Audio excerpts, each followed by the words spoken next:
Hi everybody, welcome to the Alzheimer's support community. My name is Greg Hartman, and if this is your first time coming to our channel, I want to say welcome, and if you've been here before, welcome back.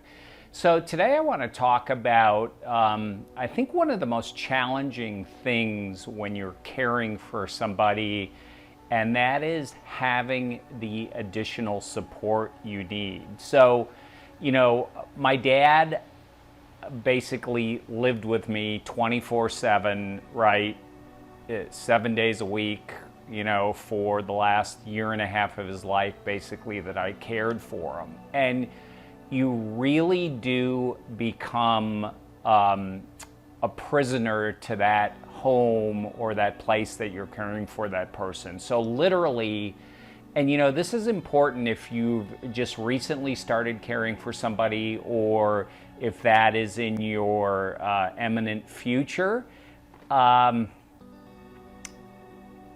that is, you are trapped. So, you cannot leave somebody with Alzheimer's alone for a second. So anytime you want to leave the house, even for me, for instance, in the morning, I like to go for walks. I had to have somebody at the house to be with Dad. Now, there were mornings that I would go out really early while he was still asleep. In the last video, I showed you his adult crib bed. So even if he woke up at some point while I was out on my walk and I got back, I knew he was safe because he was trapped.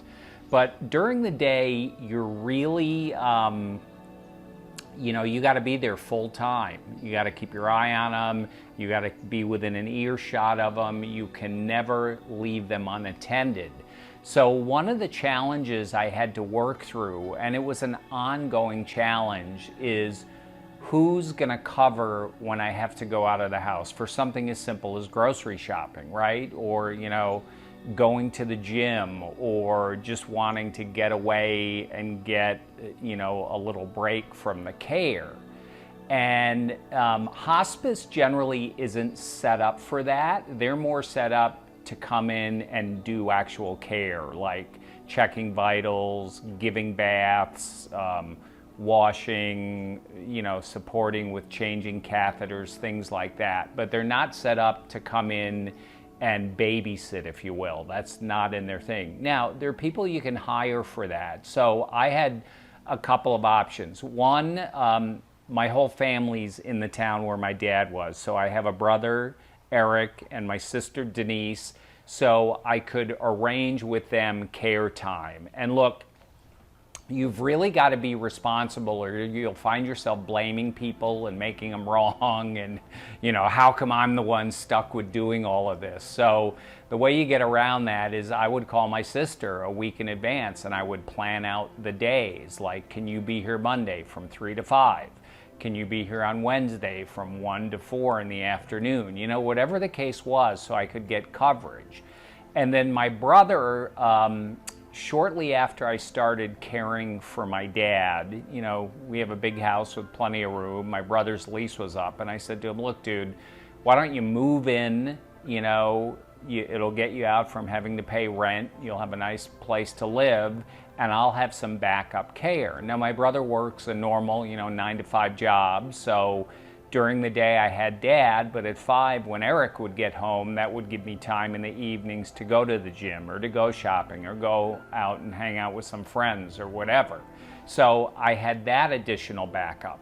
I also had my aunt and uncle, and I had a great woman that I found through care.com that would come in and just sit with Dad. So if I had to, pay somebody to come in for the day, I could do that. And, it's really important because you don't realize the drain it is being tied to a house that you can't leave. We actually take our freedom for granted, and until that freedom's actually gone, you don't really notice it. You really do take it for granted.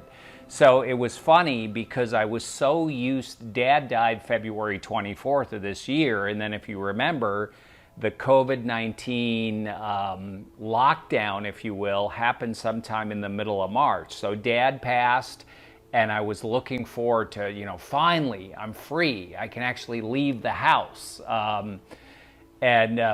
Oh, the other one I had caretaking, and it's very important. And, I can't believe I'd be remiss in not doing this, but Dad's partner, Betty Lou, who cared for him for years and years and years, and then finally passed the torch to me when the caregiving just got to be too much for her.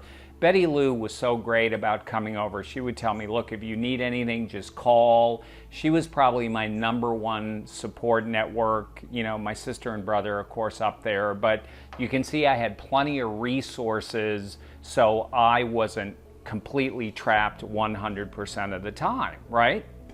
And why I bring up Betty Lou is because Dad passed, I think it was on a Tuesday night.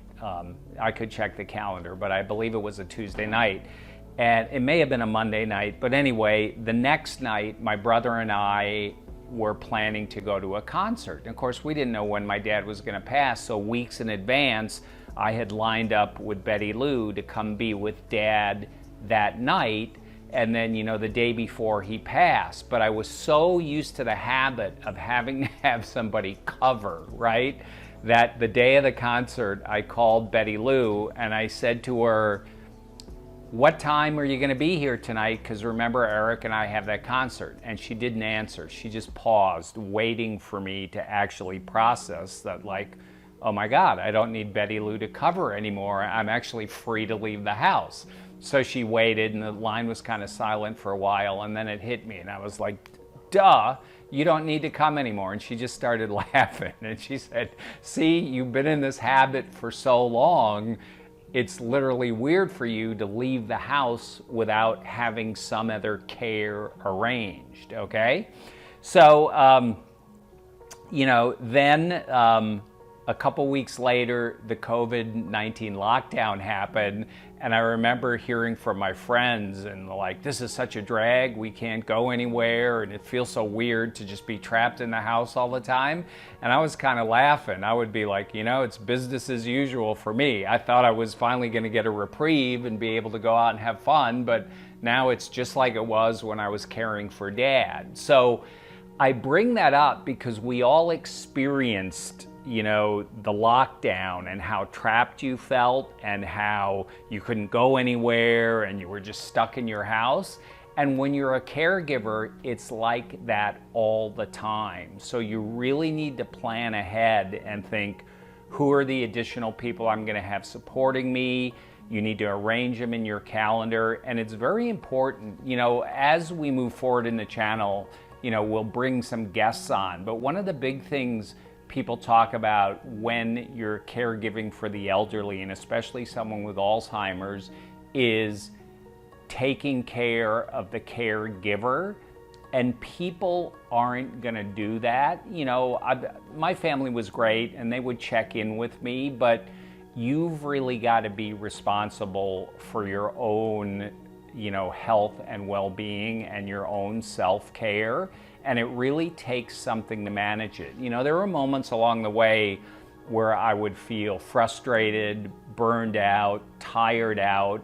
And then, you've got to call people and have a conversation and say, look, I need a break. There were some days I asked my sister, like, can you come for a full Saturday or a full Sunday so I can literally get out for a whole day? And I would go out on my motorcycle and go somewhere and like take a day trip, like a day vacation, just to get away and clear my mind. So I wanted to share that because so many people take on the care of a loved one and they don't really know, as I didn't, until you get into it. And people try and tell you, oh, make sure you take care of yourself, and you kind of shrug it off like, yeah, no problem, I will. But it's not until you get into the day-to-day care that you really realize this being 100% dependent on, and like you can't leave or go anywhere unless you have backup care in place. So those of you that are doing at-home care, I really know what you're going through. I really honor you for taking on what you have. And for those of you that have it in your future, I hope this video gives you some places to think from and makes a difference. And as always, I want to thank everybody for tuning in and listening. If you're enjoying the content, please like the video. If you want to keep getting videos from us, hit the subscribe button and the bell notification. And we'll see everybody on the next video. Take care. Bye.